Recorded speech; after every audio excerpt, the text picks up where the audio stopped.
Recruter, c'est du bon sens. On l'a toutes et tous entendu et soyons honnêtes, on l'a parfois pensé. Ah, le bon sens.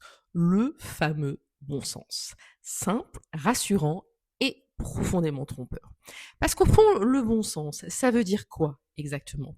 On en parle comme d'une évidence, comme si tout le monde mettait la même chose derrière. Sauf que ce n'est pas le cas. Il n'existe aucune définition claire du bon sens.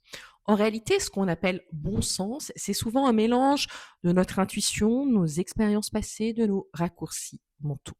Autrement dit, ce n'est pas une vérité, c'est une interprétation.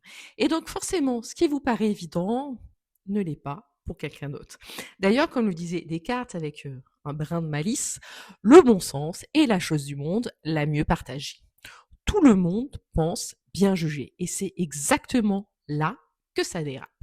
Le bon sens n'est pas une garantie de justesse, c'est une conviction de justesse. Et la science est formelle et sans appel. Un entretien non structuré, donc au feeling, où le bon sens est roi, a une validité d'environ 0,19.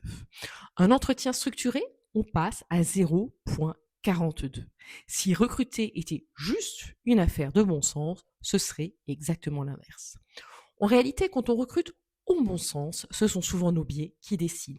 L'effet de halo, le biais d'affinité, l'effet de récence.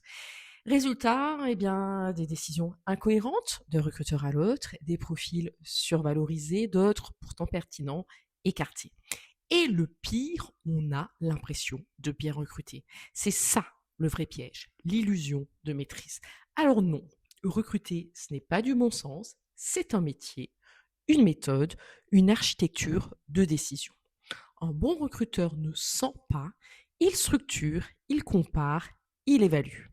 Parce qu'une décision professionnelle mérite mieux qu'un ressenti.